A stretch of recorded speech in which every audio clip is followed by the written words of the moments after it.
വളരെ ഹെൽത്തിയും ടേസ്റ്റിയുമായിട്ട് ഉണ്ടാക്കാൻ പറ്റിയ ഒരു കടലക്കറിയുടെ റെസിപ്പിയാണ് ഇന്ന് ഞാൻ കൊണ്ടുവന്നിരിക്കുന്നത്. വെള്ളക്കടല വെച്ചാണ് ഞാൻ ഉണ്ടാക്കിയിരിക്കുന്നത്. ഏതിൻ്റെ കൂടെയും കഴിക്കാൻ നല്ല അടിപൊളി ഒരു കോമ്പിനേഷനാണ്. അപ്പോൾ നമുക്ക് ഈ ഒരു ഹെൽത്തി ആയിട്ടുള്ള കടലക്കറി വേഗത്തിൽ എങ്ങനെ തയ്യാറാക്കുന്നതെന്ന് നോക്കിയിട്ട് വരാം. വൺ പോട്ട് റെസിപ്പി ആയിട്ടുള്ള നമ്മുടെ വെള്ളക്കടലക്കറി ഉണ്ടാക്കാനായിട്ട് ഇതുപോൾക്ക് ഒരു 2 കപ്പ് വെള്ളക്കടല ഇതുപോൾക്ക് ഞാൻ രാത്രി മൊത്തം ഒന്ന് കുതിർത്ത് വെച്ചതാണ്. ഏകദേശം ഒരു 8 മണിക്കൂറോളം കുതിർത്ത് വെച്ചതാണ്.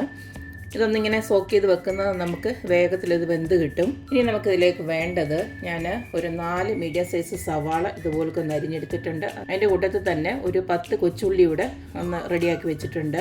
പിന്നെ ഒരു 5-6 പച്ചമുളക്, പിന്നെ കുറച്ച് കറിവേപ്പില, പിന്നെ ഇത് ഓപ്ഷണലാണ്, വേണമെങ്കിൽ മാത്രം ഇട്ടാൽ മതി തേങ്ങാക്കൊത്ത്. പിന്നെ ഇതിലേക്ക് വേണ്ടത് തക്കാളിയാണ്. 2 മീഡിയം തക്കാളി തിൻ സ്ലൈസ് ആയിട്ട് ഞാൻ അരിഞ്ഞ് വെച്ചിട്ടുണ്ട്. പിന്നെ ഒരു ചെറിയ കഷ്ണം ഇഞ്ചി, 4-5 അല്ലി വെളുത്തുള്ളിയും കൂടെ ഇതൊക്കെ ചതച്ചെടുത്ത് വെച്ചിട്ടുണ്ട്. പിന്നെ ഇതിലേക്ക് നമുക്ക് കുറച്ച് പെരിഞ്ജീരകം വേണം, ഒരു ടീസ്പൂണോളം ഉണ്ട്. പിന്നെ ഒരു ചെറിയ 2 കഷ്ണം പട്ട, ഏലക്ക, ഗ്രാമ്പു, ഇതെല്ലാം കൂടെ എടുത്ത് വെച്ചിട്ടുണ്ട്. ഇനി നമുക്ക് ഇതെങ്ങനെയാണ് ഉണ്ടാക്കുന്നതെന്ന് നോക്കാം. ഇതിൻ്റെ കൂട്ടത്തിൽ ഇനി ഒരു അരപ്പ് കൂടെ വേണം. അതാണ് ഇതിൻ്റെ ഏറ്റവും രുചി കൂട്ടുന്ന ഒരു ഐറ്റം. അപ്പോൾ അത് നമുക്ക് ഇതൊന്ന് വേവാൻ വെച്ചിട്ട് നമുക്കതൊന്ന് അരച്ചെടുക്കാം. ഇതൊരു വൺ പോട്ട് റെസിപ്പി ആയിട്ടാണ് നമ്മൾ ഉണ്ടാക്കുന്നത്. അതുകൊണ്ട് തന്നെ ഞാൻ കുക്കറിനകത്താണ് ഇത് ഉണ്ടാക്കാൻ പോകുന്നത്. അതിലേക്ക് കുക്കർ ഒന്ന് ചൂടാക്കി അതിലേക്ക് നമുക്ക് കുറച്ച് വെളിച്ചെണ്ണ തന്നെയാണ് ഒഴിച്ചു കൊടുക്കേണ്ടത്. എണ്ണ ഒന്ന് ചൂടായി വരുന്നുണ്ടെങ്കിൽ നമുക്കിതിലേക്ക് കടുക് ഒന്നിട്ട് കൊടുക്കാം.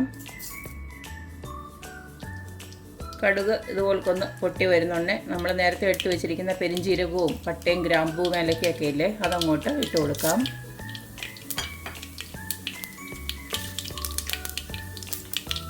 ഇതിൻ്റെ ഒപ്പം തന്നെ ഇഞ്ചി വെളുത്തുള്ളിയുടെ അതുകൂടെ ഇട്ട് കൊടുക്കുകയാണ്.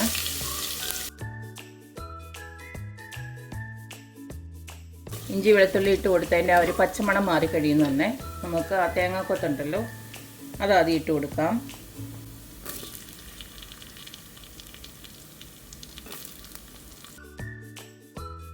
ഇനി ഇതിലേക്ക് ഞാൻ 1 സ്പൂണ് ഉപ്പിട്ട് കൊടുക്കുന്നുണ്ട്.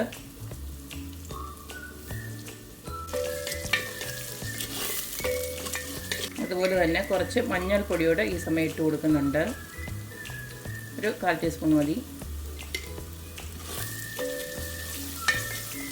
അപ്പം തേങ്ങയൊക്കെ ഒന്ന് ചെറുതായിട്ടൊന്ന് മൂത്ത് വരുന്നുണ്ടേ നമുക്ക് അരിഞ്ഞു വെച്ചിരിക്കുന്ന ഉള്ളിയും പച്ചമുളകും കറിവേപ്പിലയും എല്ലാം കൂടെ ഇങ്ങോട്ട് ചേർത്ത് കൊടുക്കാം. ഉള്ളിയൊക്കെ നന്നായിട്ട് ഇപ്പം ഒന്ന് വാടി വന്നിട്ടുണ്ട്. ഇനി നമുക്കിതിലേക്കുള്ള പൊടികളൊക്കെ ഒന്നിട്ട് കൊടുക്കാം. ഞാനിപ്പോൾ ഒരു 2 സ്പൂണ് കാശ്മീരി ചില്ലി ഒന്നിട്ട് കൊടുക്കുകയാണ്.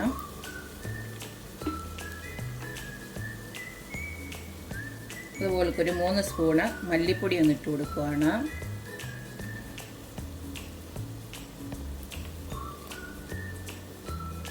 അതുപോലെ തന്നെ ഒരു 3/4 സ്പൂണ് ഗരം മസാല ഒന്നിട്ട് കൊടുക്കുകയാണ്.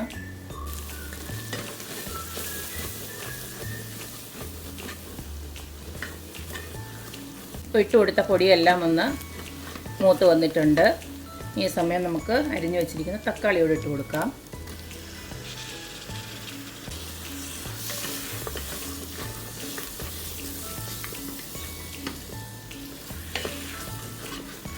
ഇപ്പോൾ ഇട്ട് കൊടുത്ത തക്കാളിയും ഒന്ന് ചെറുതായിട്ടൊന്ന് വാടി വരുമ്പോൾ നമുക്ക് നേരത്തെ കഴുകി റെഡിയാക്കി വെച്ചിരിക്കുന്ന കുതിർത്ത കടല അങ്ങോട്ടിട്ട് കൊടുക്കാം.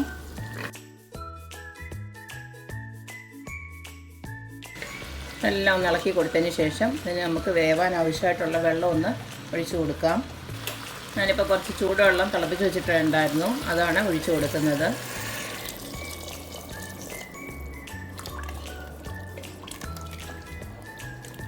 നമ്മുടെ ഈ കടലയ്ക്ക് നെക്കെ വേണം ഒഴിച്ചു കൊടുക്കാനായിട്ട്.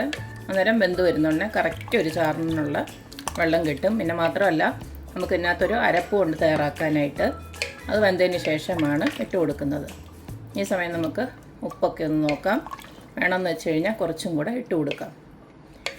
നമ്മളെപ്പോഴും ഇങ്ങനെ വെക്കുമ്പോഴേ കടലയ്ക്കും ആ ഉപ്പ് എരിവുമൊക്കെ ഒന്ന് പിടിക്കത്തുള്ളൂ. അല്ലാതെ കടല വേവിച്ചതിന് ശേഷം ഇതുപോലൊക്കെ മസാല ആക്കിയിട്ട് ഇട്ട് കഴിഞ്ഞാൽ അത്രയ്ക്ക് നന്നായിട്ട് കടലയ്ക്ക് ഉപ്പ് എരിവൊന്നും പിടിക്കത്തില്ല. അപ്പോൾ എപ്പോഴും കടലയൊക്കെ വെക്കുമ്പോൾ ഇതുപോലൊക്കെ ചേർത്ത് വെച്ച് കൊടുക്കുന്നതാണ് നല്ലത്. നമുക്ക് ഉപ്പൊക്കെ ഒന്ന് നോക്കാം. ഇത്തിരി ഉപ്പിൻ്റെ കുറവുണ്ട്. ഒരു 1/2 സ്പൂണിനൂടെ ഞാൻ ഉപ്പിട്ട് കൊടുക്കുകയാണ്. ഇനി നമുക്ക് അടച്ച് വെച്ച് ഒരു 4-5 വിസിൽ വരെ വേവിച്ചെടുക്കണം. ഓരോരുത്തരുടെ പ്രഷർ കുക്കറിലും ഓരോ ടൈപ്പ് ആയിരിക്കും. അപ്പോൾ എൻ്റെ ഒരു പ്രഷർ കുക്കറിൻ്റെ ഇതനുസരിച്ചാണെങ്കിൽ ഒരു 5 വിസിൽ വരെ ഞാൻ ഇത് വേവിച്ചെടുക്കാൻ പോവാണ്. നമ്മുടെ കടലക്കറിക്ക് ഒരു ടേസ്റ്റ് കൂട്ടാനായിട്ട് നമ്മളൊരു അരപ്പ് തയ്യാറാക്കുന്നതെന്ന് ഞാൻ പറഞ്ഞില്ലേ. ഇതുപോലക്ക് ഒരു 1.5 കപ്പോളം തേങ്ങ എടുത്ത് വെച്ചിട്ടുണ്ട്. ഇനി ഇതിലേക്ക് ഇതുപോലക്ക് ഒരു 3-4-5 കൊച്ചുള്ളി ഇട്ട് കൊടുക്കുകയാണ്. അതുപോലെ തന്നെ ഇത്രയും കാഷ്യൂനട്ട് ഒന്ന് കുതിർത്ത് വെച്ചാണ് അതുകൂടെ ഇട്ട് കൊടുക്കുകയാണ്. 12 ഉണ്ട്. അടുത്ത ഞാൻ ഇതിലേക്ക് ഇട്ട് കൊടുക്കുന്നത് 1 ടീസ്പൂണോളം പെരിഞ്ജീരകം ഇട്ട് ഇത് നന്നായിട്ട് നല്ല ഫൈനായിട്ട് നമുക്കൊന്ന് അരച്ചെടുക്കണം. കുറച്ച് വെള്ളം ഒഴിച്ച് അരച്ചെടുത്താലും കുഴപ്പമൊന്നുമില്ല. ഇതാ ഈ ഒരു രീതിയിൽ നല്ല ഫൈനായിട്ട് അരച്ചെടുത്തിട്ടുണ്ട്. ഇതിനെ നമുക്ക് അത് വെന്തതിന് ശേഷം ഒഴിച്ചു കൊടുക്കാം. അപ്പം നമ്മുടെ കടലയൊക്കെ നല്ലതായിട്ട് വെന്ത് വന്നു. ഇനി നമുക്ക് ആ അരപ്പും കൂടെ ഇതിനകത്തോട്ട് ചേർക്കാം. അരപ്പ് ചേർത്തതിന് ശേഷം ജസ്റ്റ് ഒന്ന് ചൂടായാൽ മതി. അരപ്പ് ഇപ്പം ഞാൻ ഇട്ട് കൊടുത്തു. ഇതൊന്ന് നന്നായിട്ട് ഇളക്കി ജസ്റ്റ് ഒന്ന് ചൂടാവുന്നുണ്ടേ നമുക്ക് സ്റ്റൗ ഓഫ് ചെയ്യാം. ഈ സമയത്ത് നമുക്ക് ഉപ്പും എരിവും ഒക്കെ വേണമെങ്കിൽ നോക്കിയിട്ട് കുറച്ചും കൂടെ ആഡ് ചെയ്യാം.